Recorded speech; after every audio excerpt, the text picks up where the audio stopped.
Okay, it is time to begin our webinar. My name is Bill Gibbs. I'm the host for the session today. Thank you for all of those that have been typing into the text chat. I was so busy reading the notes that I forgot that it was actually time to start, so we better get going. This is a webinar that we'll be presenting in the next 60 minutes called Hybrid Quantum Machine Learning, Utilizing Limited Scale Quantum Computing, presented by Dr. Alexander Perry, who is on our faculty here at Capital Technology University. Here's the agenda that we'll be following. And by the way, the session is being recorded. We'll be sending a link to the recording and a link to the slides to all registrants today. We'll talk just a little bit about capital, and then we'll have some housekeeping. Then I'll introduce the presenter and we'll get right into the presentation, which is the bulk of our time today. Near the end of the hour, we'll open it up for a question and answer, which we'll do through the text chat. So that's one reason we like to get you engaged with the text chat. I'll talk about it says upcoming webinars. There's actually only one left in this academic season. I'll talk about that. And then how to get a copy of the recording, slides, and certificate. Always in these sessions, there are many people who are extremely familiar with capital. They're either on the faculty or their staff or their current students, but there's always some who may not be as familiar with us as we think they should be. So let me just talk about it a little bit. We were established in 1927. So if you do the math, you realize that we're over 90 years, pushing on 100 years that we've been involved as a university and teaching STEM-based education. We offer degrees at the associate, bachelor's, master's, and PhD levels. We're nonprofit, private, and accredited. I won't take the time to unpack all of that. I will say that we're regionally accredited, which is the highest level of accreditation available to any college or university in the United States. And we're also authorized by the state of Maryland to confer all of the degrees that we offer. Capital actually offers 16 different accredited degree programs, all the way from the bachelor's to the doctoral level, including master's level, related to this field, which is kind of intriguing, and that includes quantum computing, artificial intelligence, computer science, machine learning, and more. We offer monthly information sessions about these programs, and we just held our master's one last night, so the next one will be in June, as will the PhD one. But join us if you want. Now, here's some housekeeping. We'll answer questions at the conclusion of the presentation, but you can actually type them in at any time, and then we'll scroll back and pick them up at the end of the presentation. Post a question in the text chat, and we'll answer just as many as we can in the hour that we're together. We're not activating microphones or webcams for the participants, so the way we need you to communicate with us is through the text chat. As I mentioned several times, a link to the recording and to the slides will be sent to all registrants and will also be available. The recording will be available on our webinar webpage early next week. And finally, we offer participation certificate, and we will let you know how to get that at the end of the presentation. With that, I want to get right into the presentation. That's why we're here today. Let me introduce Dr. Alexander Perry, and then we'll take it away. Dr. Perry is an adjunct professor at Capital Technology University and a data scientist performing applied research in hybrid quantum classical machine learning, HQML. His experience includes cyber, data science, artificial intelligence, machine learning, and quantum computing. During a career spanning nearly 30 years, his previous roles have included software engineer, system administrator, data scientist, technical director, and data science team lead. Dr. Perry completed his Doctor of Science, DSc, in cybersecurity at Capital Technology University. And with that, I'm going to introduce Dr. Perry to you. Now, there'll be a transition time as we move from his slide deck to mine, so bear with us as we make that change. I am going to stop sharing and allow him to share. All right.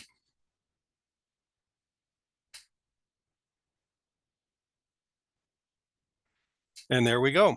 All right. Thank you very much. And Dr. Perry, feel free to take it away. All right. Thank you very much. Again, my name is Alex Perry. I am adjunct faculty here at Capital Technology University. And today I want to talk to you about hybrid quantum machine learning utilizing limited scale quantum computing. For the past 10 years or so, probably over 10 years, I've had an interest in this area, and I've been really focused the last 5 years on the integration of hybrid classical and quantum systems to make use of existing quantum computers. And the question I'm really kind of framing things around is, what useful things can we do by combining existing classical and quantum computers? And to approach this, I framed it using a modified version of former DARPA director George Heilmeier's Catechism. Let's see, next slide. There we go. I give a link, and if you just look up Heilmeier's, I guess, Catechism, you'll find the original. But here is my modified version inspired by his. What is HQML via limited scale quantum computing? Who cares? If you are successful, what difference will it make? What are you trying to do in your work? How is it done today? And what are the limits of current practice that kind of make this worth doing?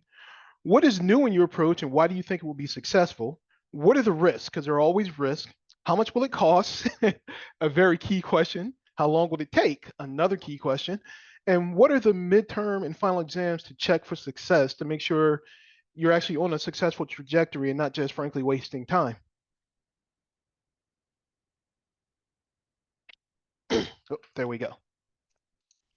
So we'll start with just a general overview of quantum computing in terms of what is HQML. And the goal of quantum computing is not to create a single answer or output, but you're really trying to create a probability sampling device where you're sampling from a probability distribution. In this vein, we have the fundamental unit of computation in quantum computing as a qubit, which is a quantum equivalent of a bit. In classical computing, a bit can be in only one state at a time. That state is essentially binary, on or off, 0 or 1. With a qubit, however, it can be in multiple states at the same time until you measure it and condense it down to one state. And that can be described or called quantum superposition, the notion that tiny objects can exist in multiple states simultaneously. And this is a cornerstone of quantum physics and a key principle we're going to build upon for quantum computation. So knowing the quantum state of the system allows us to predict the outcomes of certain quantum experiments or running quantum algorithms for machine learning. And it's just good to remember the two golden rules of quantum mechanics. A particle can be in a quantum superposition where it behaves as though it is in multiple states at once. However, when we measure it, it'll condense down to a single classical state.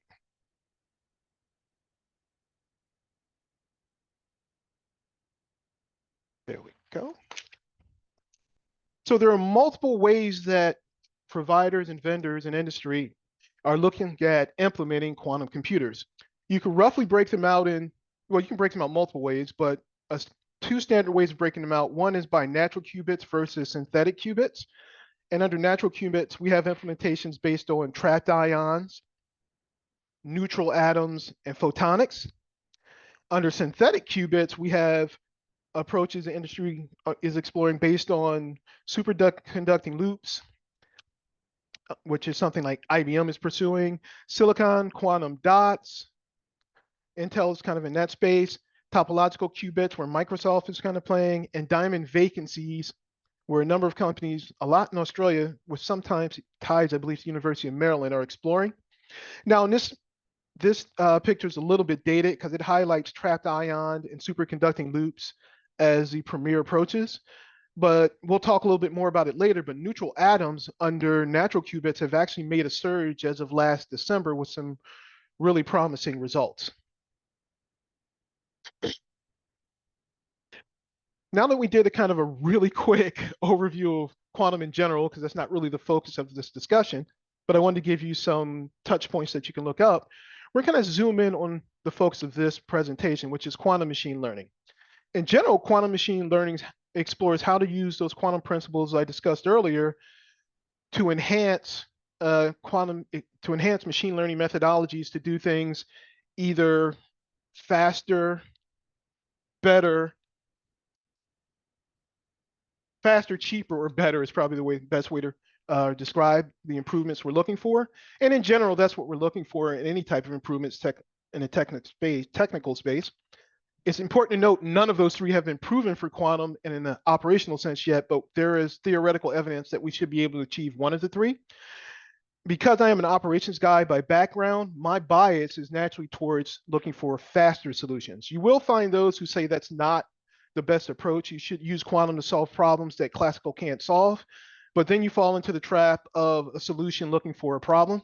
And outside of maybe quantum chemistry and some theoretical or more advanced physics, it's been very difficult to find better problems that quantum can solve better from an applied practical perspective than classical systems can. So I'm, again, my bias, looking at it from the perspective of, can I get to a good enough solution faster than I can classically?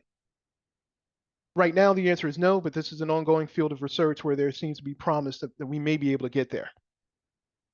So general quantum machine learning really requires a general purpose quantum computer that has millions of logical qubits, which does not exist at the moment and isn't expected to exist for another 10 or 15 years, according to most commercial and academic experts.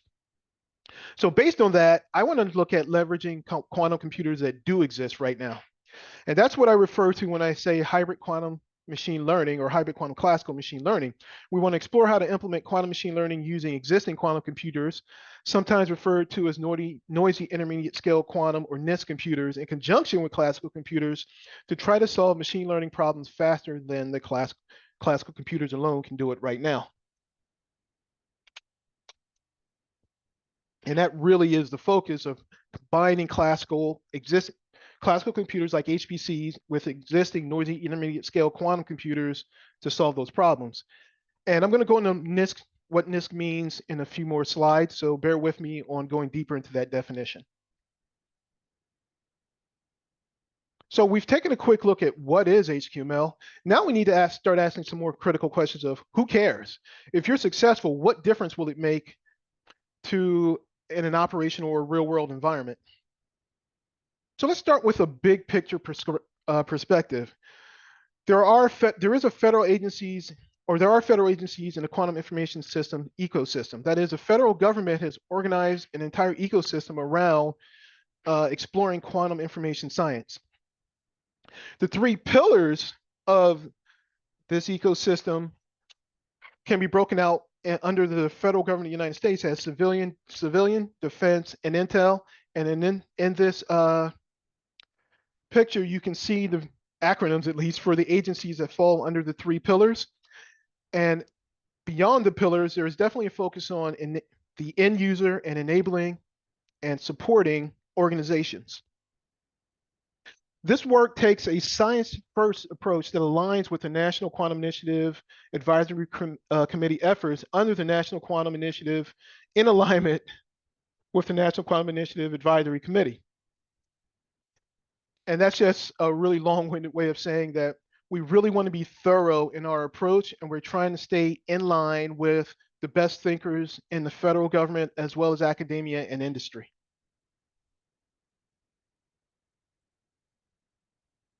Oops, too far. Okay, let's see what we can do. Can I line that up better?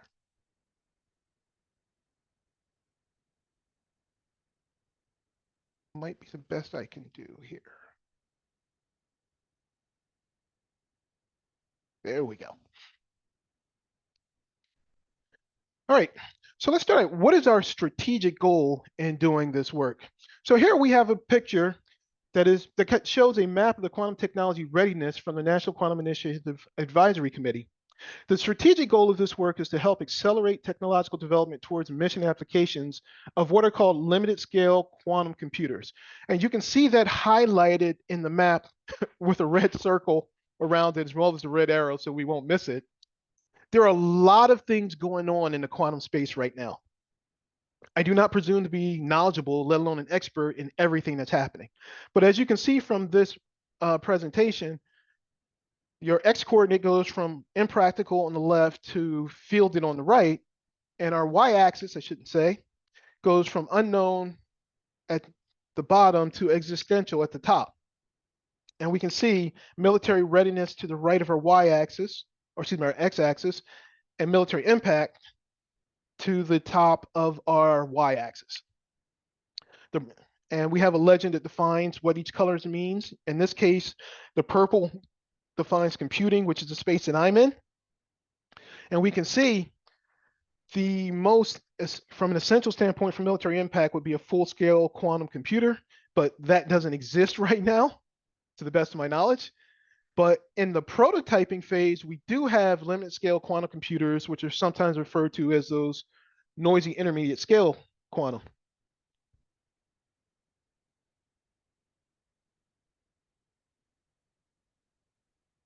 In terms of government spending and industry investments, there have been, over the course of about the last year and a half, there have been a significant investment in this area.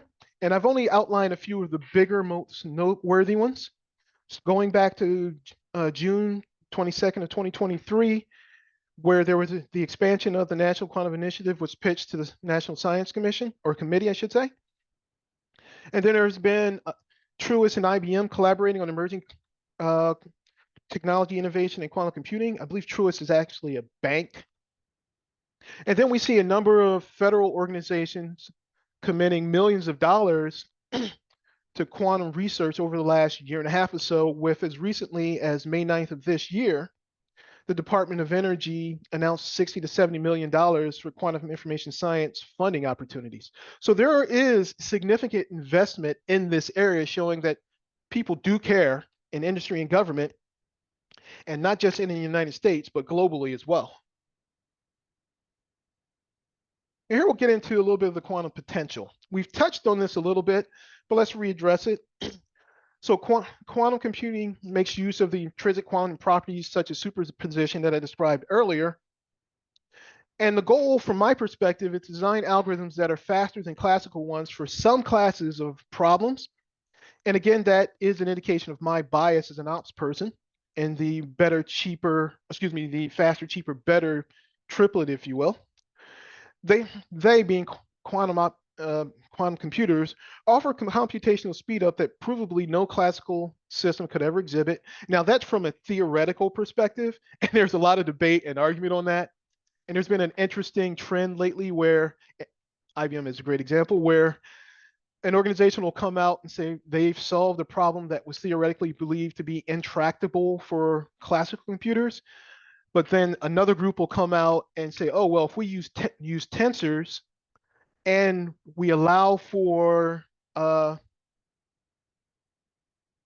probabilistic approaches, then we can get solutions classically that are as good as or really close to the quantum solutions we can currently get.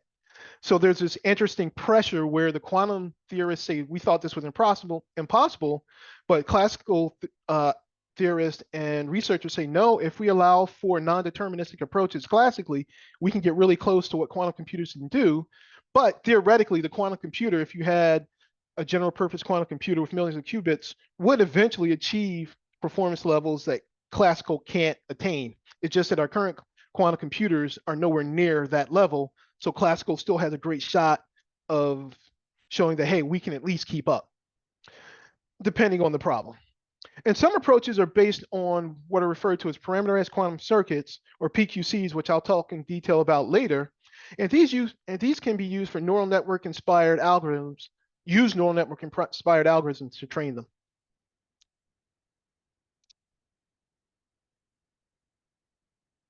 All right. So going back to Heilmeier's Catechism, what are you trying to do?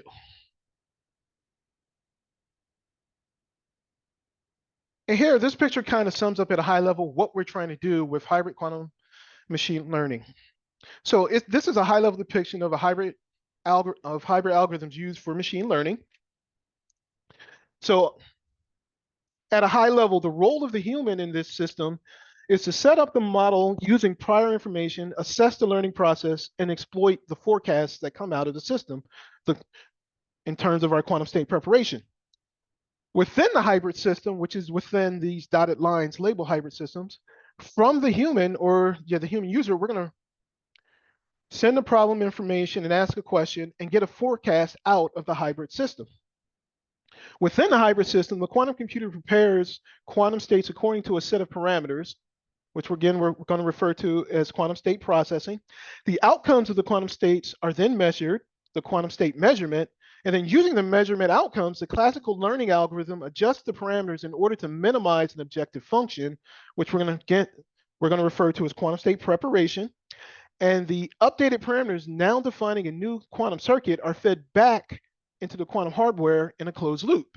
And if you're familiar with neural networks, this is a very similar system to neural networks, where we basically, if you think of the quantum circuit as the hidden layers, we send the parameters through the hidden layers, do our processing and back propagation, and then send out a result back to the, in this case, the classical computer, which will run some type of optimization algorithms. You can think Atom, for example, to evaluate the results and decide, either based on the result or the number of epochs, meaning runs that were done, is the answer good enough, or if we've hit the limit of epochs and we just have to make a forecast.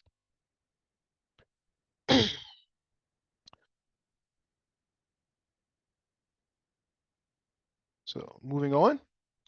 So with this system or model in mind at a high level, this talk is really focused on outcomes more than technologies. So while the technologies are really interesting and fun, we wanted to make sure our use cases are driven by what am I trying to do from a production or operation standpoint, at the end of the day, was this worth it? So our goal from that perspective was to use data classification via machine learning as a way to learn quantum thinking. That is, can I use quantum computers to do classification?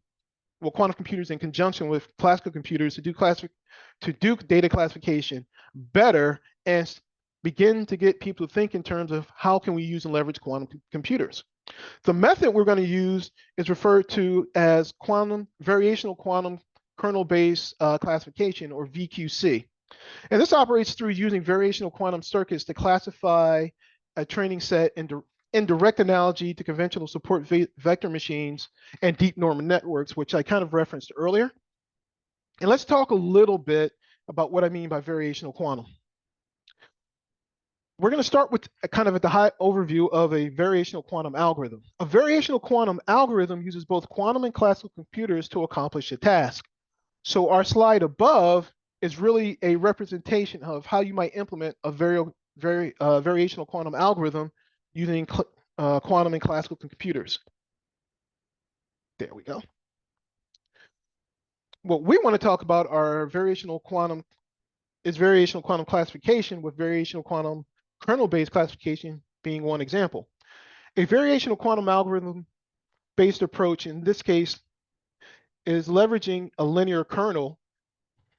But we could also talk about variational quantum neural networks, which is a variational quantum algorithm that uses qubits to emulate hidden layers of a classical neural network to estimate the gradient of a function.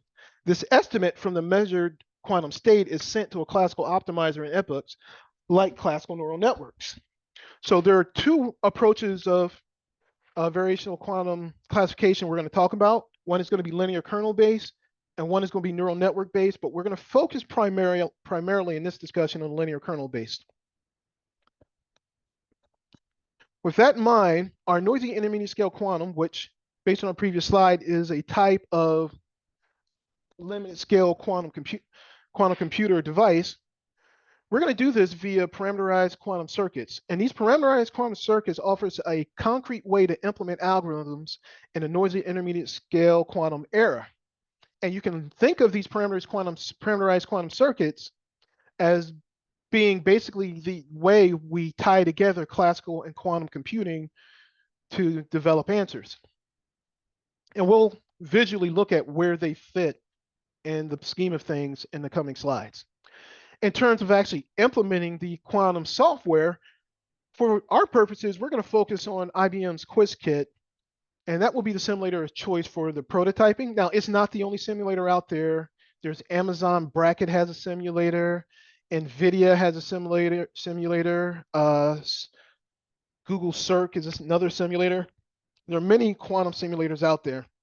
But the reason I chose IBM's QuizKit framework was it's currently a de facto standard among the community, though that's being challenged by NVIDIA's CUDA-Q, which is coming on strong with some really interesting functionality. IBM's Qiskit offers a rich set of quantum computing examples, and that's one of the places they're really out in front of many of their other competitors, though Penny Lane has a nice set of examples as well. And IBM's Qiskit offers backends that can simulate code, run simulator code on multiple NISQ devices. And what that means is I can run my code as a sim inside of IBM's NISQ Qiskit simulator, and I can take that same code that I ran on a simulator, and then I can plug in a backend to Qiskit. And that backend takes my code, and instead of running it on a simulator, I can run it on third-party actual quantum devices, which I've actually done. I've run my code on academically available quantum computers from IBM, but I've also been able to plug in AWS's Bracket. It has a backend for Qiskit, so I could take my Qiskit code, run it through AWS Bracket or Amazon Bracket, and instead of using Amazon Bracket Simulator, I was actually able to connect to backend quantum computers that are available from Amazon Bracket. That ability to use backends to connect to different quantum computers is really a significant draw point for me, combined with the fact that Qiskit is a de facto industry standard. But to be fair and open, NVIDIA offers a similar capability that I haven't used hands-on, but I'm going to explore in the very near future, because I like some of the things I'm seeing from NVIDIA in terms of their integration of quantum computers with HPCs. All right, parameterized quantum circuits. I promised we'd talk a little bit more in depth about that, and here we are. So a parameterized quantum circuit is a type of ansatz, I never pronounced that right, which is basically just a fancy way of saying an educated guess or starting point, with the core idea being that it is based on a variational quantum eigensolver from quantum chemistry. And a variational quantum eigensolver is just another way to do a variational quantum algorithm. The goal of the variational quantum eigensolver is to find the ground state, which is the expected value of a quantum measurement, in our case, of a Hamiltonian, H, by minimizing the parameters theta of a parameterized quantum circuit given by U of theta, where U is a unitary operation from linear algebra, theta being the parameters passed to it, with regards to an objective function that represents the energy of a given Hamiltonian. In our case, what we care about, that energy represents the classification of the data, whether you're binary, trinary, whatever type of classification you're trying to do. For simplicity, I tend to keep things binary: good, bad, benign, malicious, that sort of thing. So here, this diagram is really just a slightly different representation of what we saw before, with the human on the left removed. We're going to take our ket zeros, which represent the data on the left here. We're going to take our classical data, quantize it, that is, convert our classical data into a quantum state, pass it to our parameterized quantum circuit, our U of theta, and then we're going to take measurements, which is the h sub 1s through h sub n's, or really the measurement sign after them, and they're going to run it through some sort of function. It could be the average or the expected value to get a final result, and then we're going to send that final result measurement as a classical state. When we take the measurements, they get converted from quantum state to a classical state. We take that classical result and send it back to our optimizer to decide, have we found a good enough answer, or do we need to keep iterating in our closed loop until we either find a good enough answer or we hit the max number of iterations that have been set. If either of those criteria are met, that's when we kick out an answer from our system as to what we believe the answer to the question is. Here we see another representation of the same idea. See if I can center the slide a little better. Yes, here we see the same representation of the same idea, but visualized in a little bit more technical manner. So here we have our hybrid quantum machine learning parameterized quantum circuit. So a machine learning model, this is a machine learning model comprised of classical pre and post processing and parameterized quantum circuit. A data vector is sampled from the data set distribution. So that would be here in our pre-processing, where X is our data sample from the distribution. The pre-processing scheme maps it to the vector phi of X that parameterizes the encoder circuit U sub phi of x. Basically, what we're doing here is converting it to a quantum state in our pre-processing and then encoding it in our unitary. A variation quantum circuit here, our unitary sub theta, parameterized by the vector theta, acts on the state prepared by the encoder circuit and possibly on an additional register of ancilia qubits, producing the state of U sub blah, blah, blah, blah. I'm not going to go into that. This is kind of the obligatory math portion, just to show that there is a solid theoretical foundation. But what it really comes down to is we're taking classical data in the first box, converting it to a quantum state, running quantum operations on it in that quantum state, which is the second box, and then here at the end of the second box with the m sub k, we're actually taking a measurement, and then we're passing those measurements to some function to come out with a single classical answer that we want to return to the classical optimizer. So we've gone over what is HQML. We've discussed who cares and what are we trying to do. Now let's talk about how is it done today and what are the limits of current practice.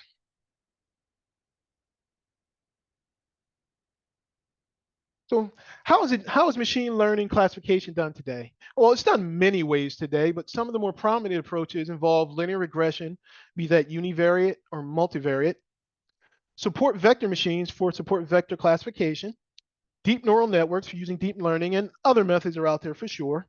Some of the limitations of the current methods include the speed of processing the data at scale. One of the goals of quantum computing is to be able to process large amounts of data faster than we can classically. In theory, that should be achievable because our qubits can process multiple states at the same time. So in theory, we should be able to go through and explore multiple potential solution spaces to a problem faster than a classical system can do it that has to do each one of those explorations linearly.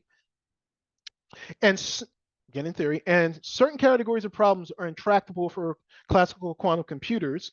And those are in fields such as encryption and cybersecurity, financial services, drug research, and development. Now, that second bullet where we talk about intractability, that kind of touches on the better of the faster, cheaper, better trilogy that I mentioned earlier. And in the drug research space, particularly involving quantum chemistry, there is a great deal of hope that that'll be one of the areas in which we'll find problems that quantum computing can actually solve better, meaning we should likely also be able to use quantum machine learning to better solve problems like finding new drugs in the, hopefully in the near future, TBD.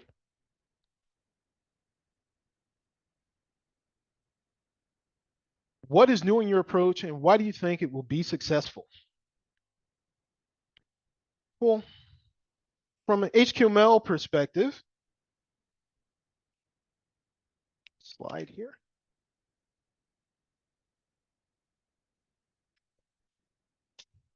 The use of a parameterized quantum circuit is what's new in our approach. So here we see basically the same diagram I showed before, but I expanded the right side to go into a little bit more technical depth. So we're going to start from the left. We have our same human user proposing a problem with its information, and we have that classical data set. We're going to send it through some type of pre-processing pipeline. And this could be the normal data science style, data cleaning, data wrangling stuff.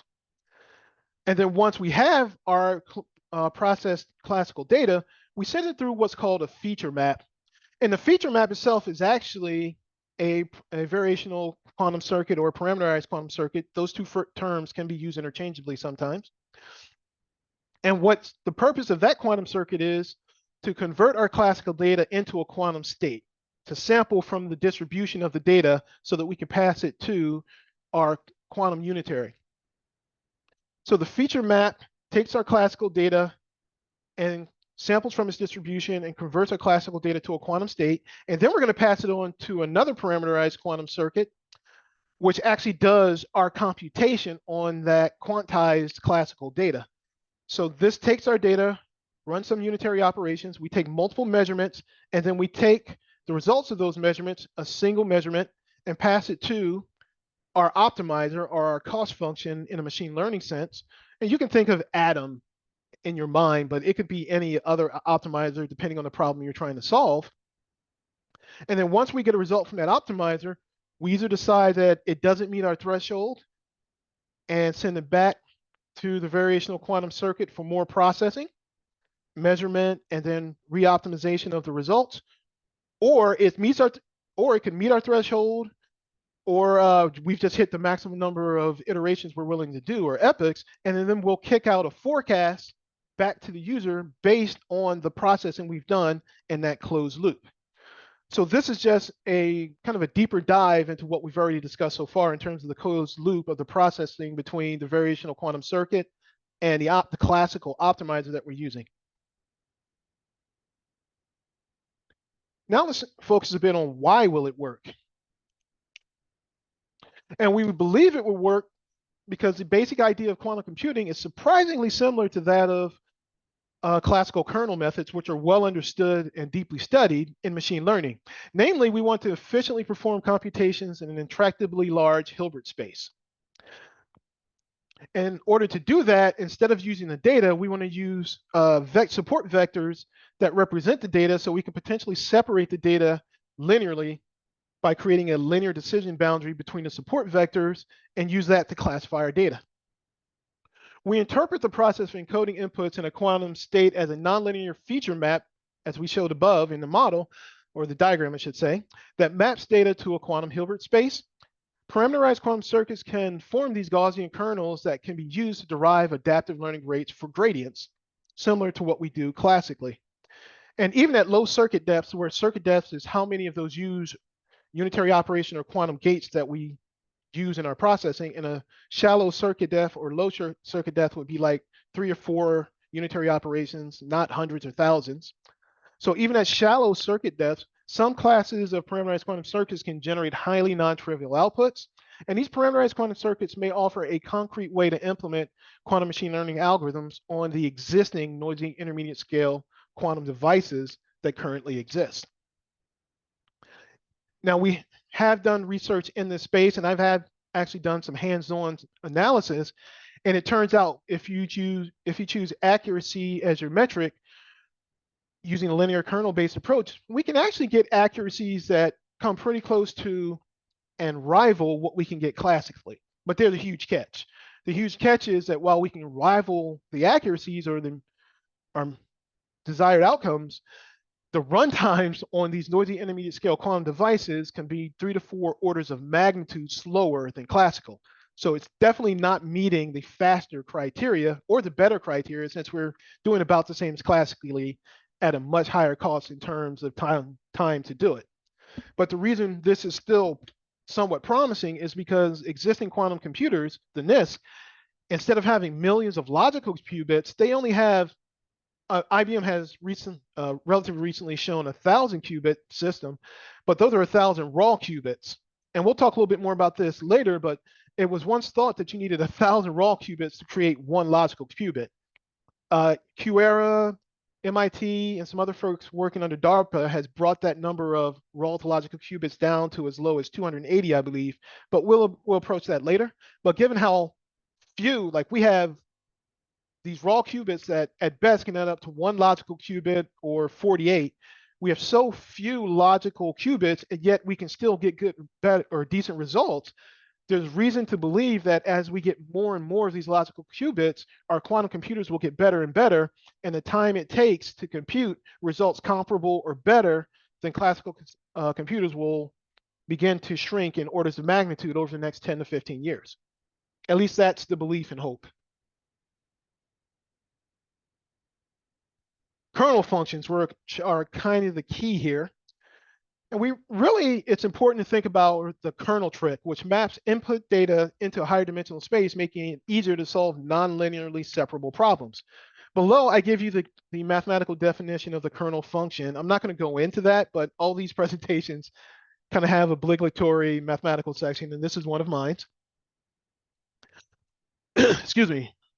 But as I said, the key here is that kernel methods use kernel functions to analyze patterns in higher dimensional feature space. Support vector machines in particular are a popular application for classification tasks in supervised learning, establishing decision boundaries to separate data into distinct classes. Kernels are particularly useful when data spaces are not linearly separable, allowing the identifications of hyperplanes within the space. And we'll see that visually represented here. So here on the top far left, we have the raw data, which is classical, and we can either go to the right to process it in a quantum manner or down into the right to process it in a classical manner.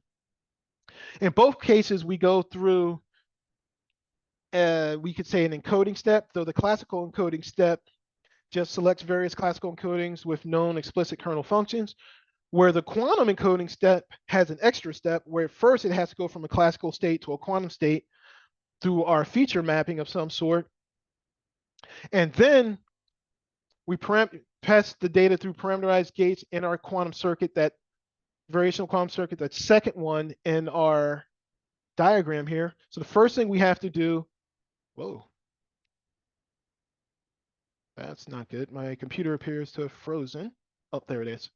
So the first thing we have to do is take our data, pass it through the classical data through our feature map to create a quantum state or put the data in a quantum state, and then we can process the quantum state with our second parameterized quantum circuit, which we're going to call the variational circuit. Both of those steps are kind of encapsulated in what's called the quantum encoding circuit, whereas the classical encoding circuit is a little bit simpler. But once we've encoded the data, then we pass it to do our quantum Hilbert space, because we can create that linear hyperplane to separate. These dots represents the results of the support vectors to separate our data and make a decision based on which side of the hyperplane the data tends to fall on. And we do the same thing classically here below. And then we end up with, from the top, a quantum support vector machine kernel matrix, and from the left, a classical support vector machine kernel matrix, where the core idea is the same, that we come up with that plane as a linear decision boundary for support vectors to classify the data.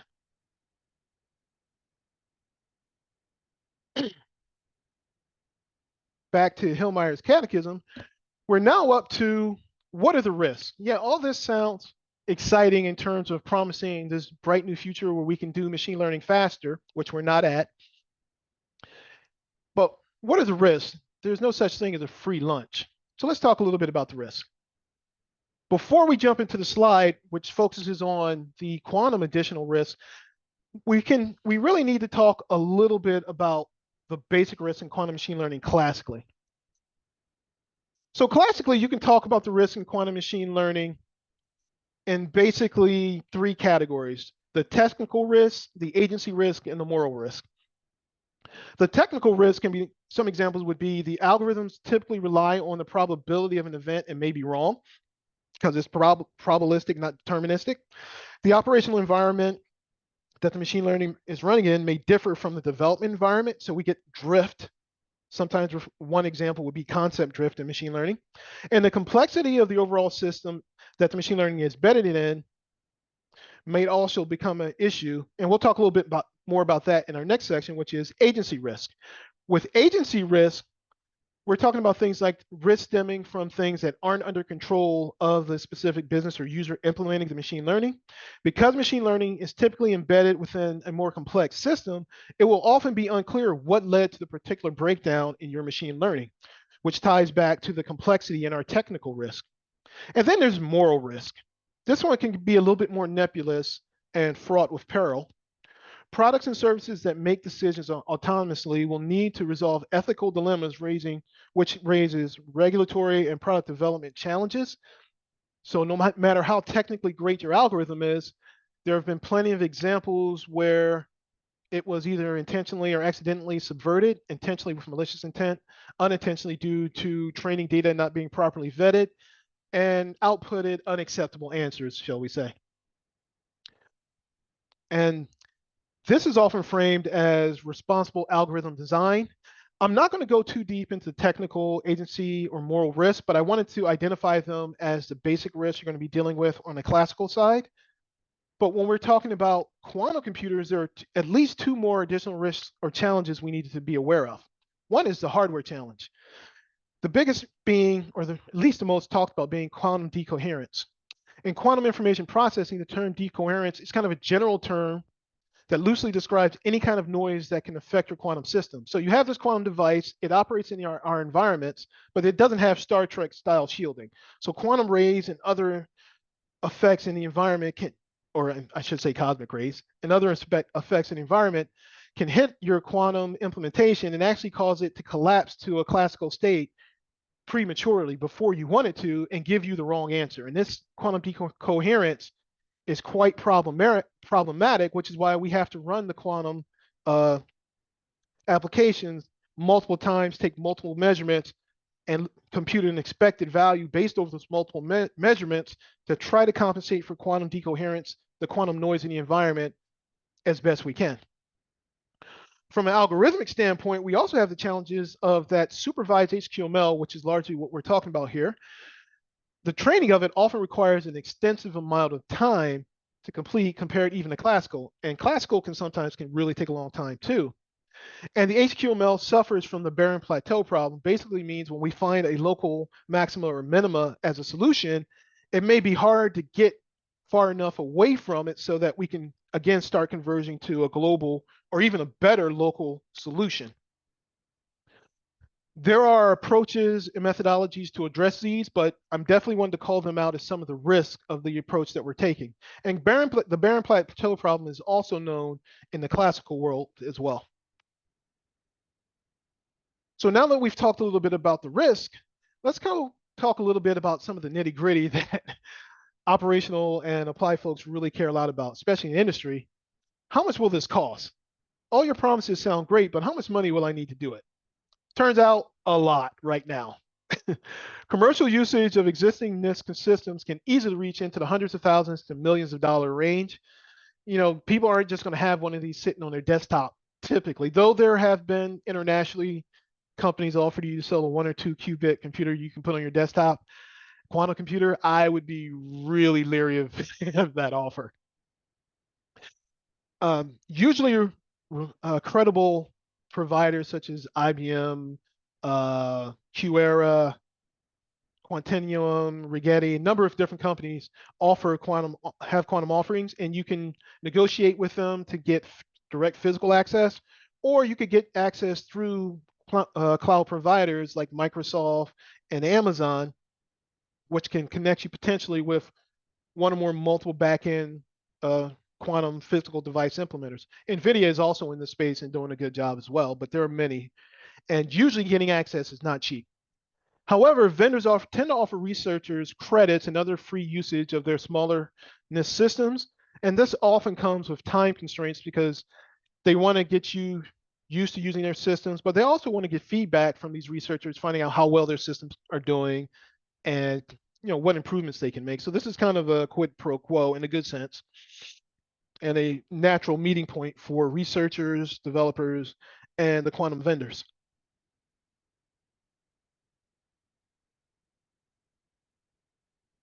Now that we've talked about risk and cost, let's also talk about how long will it take. Well, as I've stated previously, general purpose quantum computers, which we need to really do quantum machine learning fast, would have millions of logical qubits and are 10 to 15 years away at best. There is rigorous debate over how far away they actually are, but there seems to be a general consensus that we're about 10 years away, maybe 15, from a really useful general purpose quantum computer. However, we have existing noisy intermediate scale quantum systems now where we're defining the number of raw, not logical qubits officially in terms of 100 or less, but I tend to expand that definition to anything less than millions of logical because it's still of limited use. So in the NISQ world, IBM, as I mentioned, showed that they already have a quantum qubit chip with over 1,000 raw qubits available. And in the most basic scenario, it takes 1,000 raw qubits to equal 1 logical qubit. So IBM announced 1 logical qubit implemented with 1,000 raw. The important thing to note from an HQML standpoint is, while logical qubits would be really nice, we don't necessarily have to have the logical qubits because we're trying to measure do our measurements in the quantum state really fast. So the hope is if we do a lot of really fast measurements, we can overcome, where is it? we can overcome the quantum decoherence challenge without having to have a lot of logical qubits. But if we do get access to a few hundred logical qubits, that'll only be beneficial. Along that vein, a number of companies, QEra being the most prominent, used a neutral atom-based approach that I mentioned earlier. And they partnered with, I believe MIT led the study, University of Maryland was involved, and it was under a DARPA umbrella. And they demonstrated that they could create, instead of using 1,000 raw qubits, they could actually use around 280 physical qubits or raw qubits to create 40 to 48 logical qubits. Now this, as you can see, going down from 1,000 to around 280 is a pretty dramatic improvement, divided it almost 4 times better, depending on your math. And it's one of the reasons that we have hope that quantum computing will actually advance significantly in its implementations over the next 10 years and give us much better quantum computers. Both IBM, QEra, and many other companies have given roadmaps of what they expect, and they're all expecting somewhere in the order of millions of logical qubits by 2036, I think about 10 years out, 10, 12 years out by the estimates. And they are showing significant progress now that their estimates of the number of qubits may not be that far-fetched. TBD, they have to actually do it, but they're showing solid positive signs that the quantum computers are going to improve significantly over the next 10 years. Okay, with that in mind, let's talk about the last step of our modified Heilmeier Catechism. What are the midterm and final exams to check for success? How do we know that we're actually making significant progress that can be built upon to achieve desirable outcomes? And I propose two success points. One is kind of a medium to near term.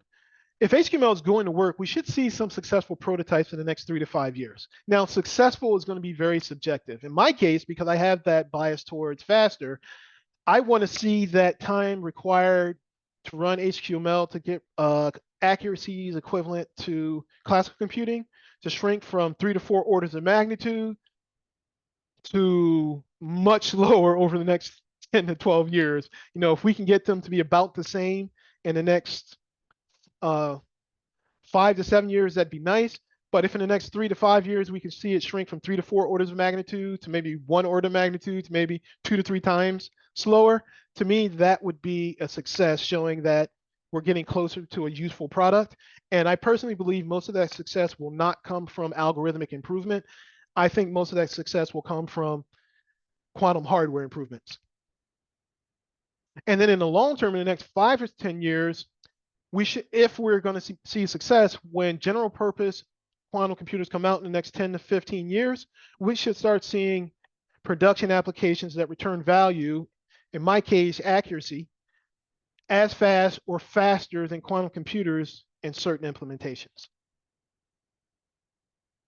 And that brings me to the end of the Heilmeier Catechism and the end of my presentation. I'd like to thank you for your time and open the floor up to any questions.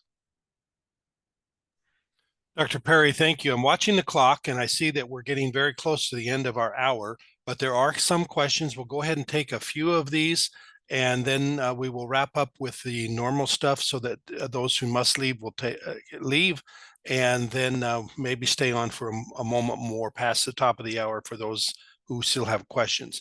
But let's start with this question from Jerry, who says, would the quantum annealer, that is the D-wave machine, fall into the same category as a limited scale quantum computer, given it is largely used to solve optimization problems?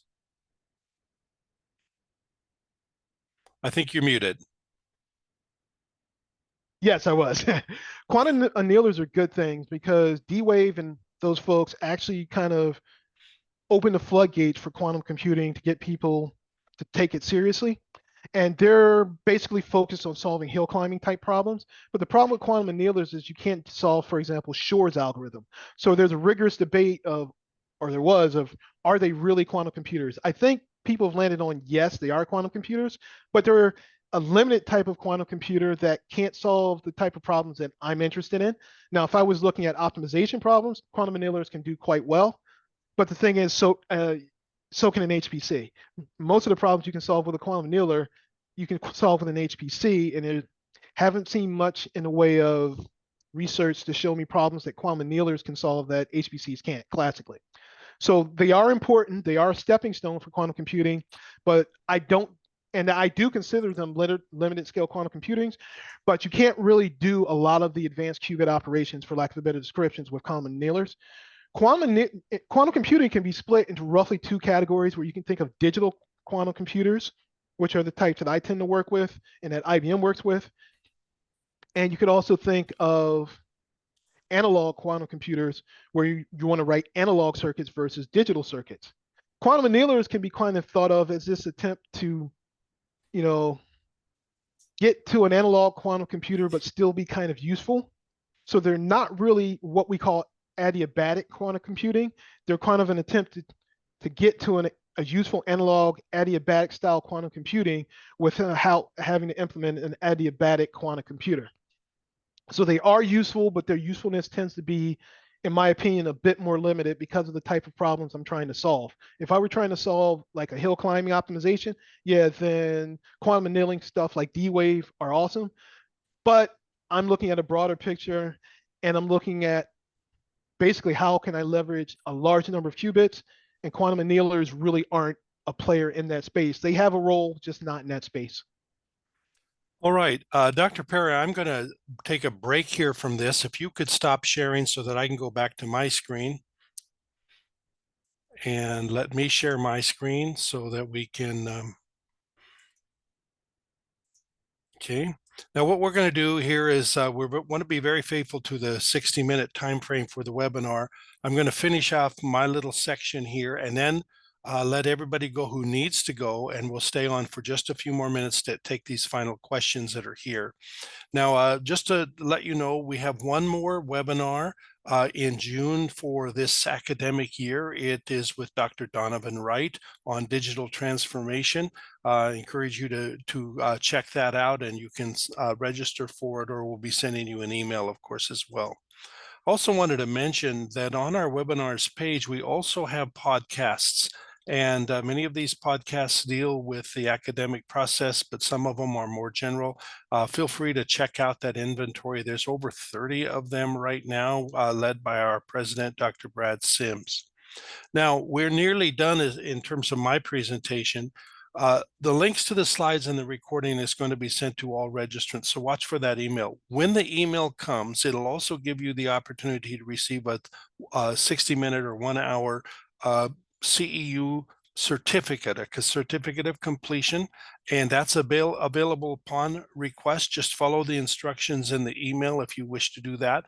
That also applies to those people watching this on demand. We have many people who will time shift and watch this later. So if you watch it on demand and want to have a certificate, feel free to just reply to that email as well, and we'll make sure that you get that.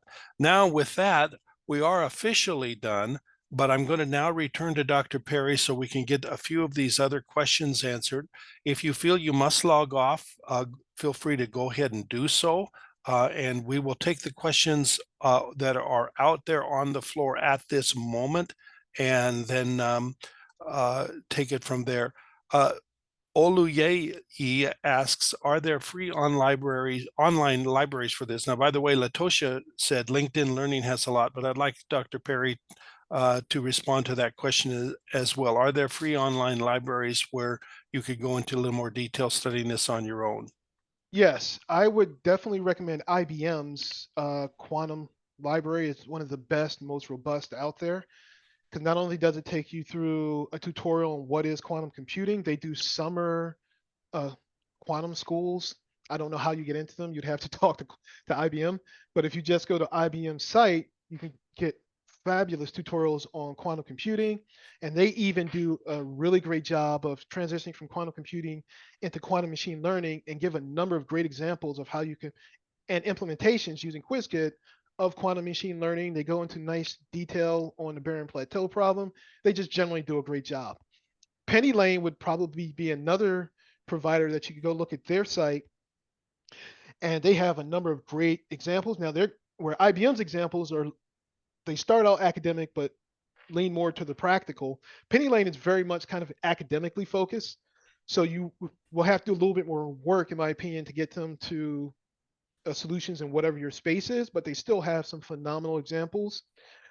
NVIDIA, I'm in the process of looking at those now, but so far they also have some really solid examples. So far, they don't seem to be as rigorous as IBM or Penny Lane, but I expect their selection and depth to only get better. And they're doing some pretty amazing things in terms, as I said, of integrating quantum computers with HPCs. And you can go to either of those three companies' websites and they'll show you their open source and free material. It's up to you. There are many other providers. I'm sure LinkedIn probably has a really nice selection as well. But because I started with a bias of looking at companies that either implement quantum computers like IBM and Penny Lane through Xanadu, I believe, or are providing middleware to get you to quantum computers like Amazon, Microsoft, which is partnering with a company called Quantinuum that's building a quantum computer that's spun out of Honeywell.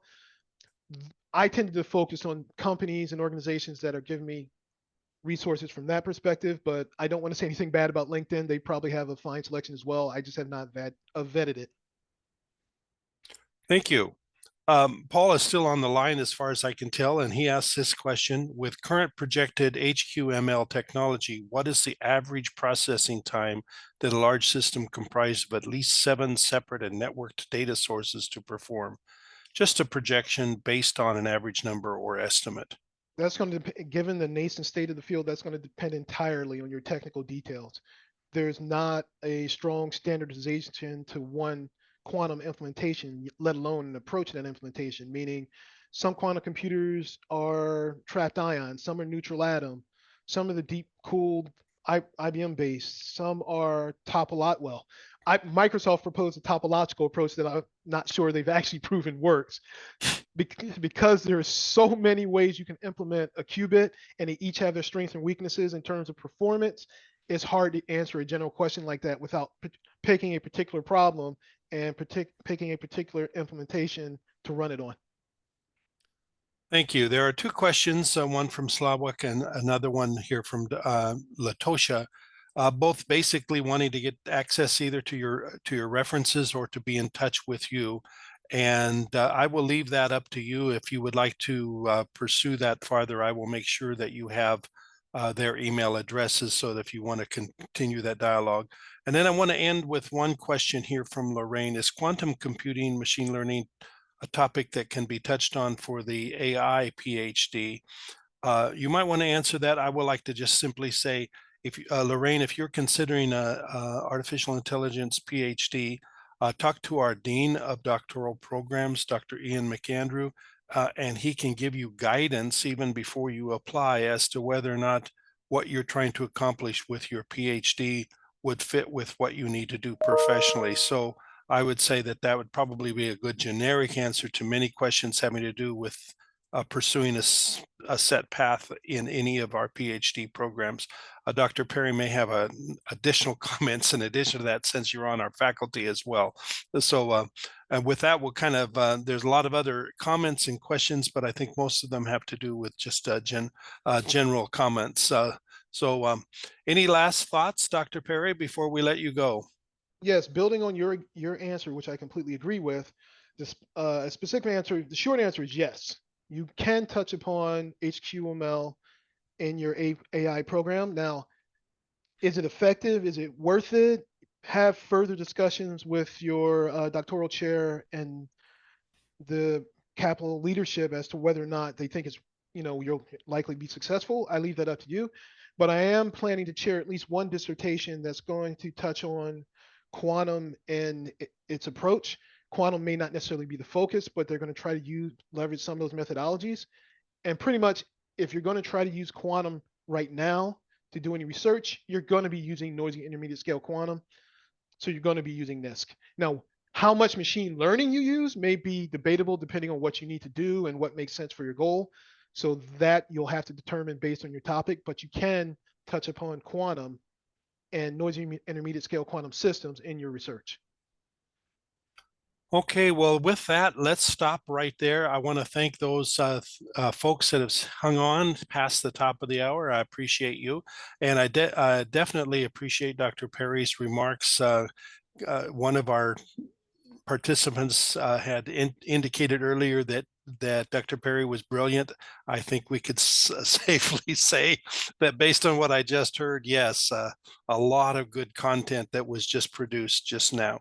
So thank you very much. Watch for a link to the recording and a link to the slides. I'll be sending out an email later today with that information.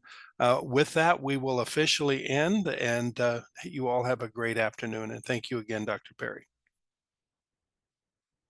Thank you as well.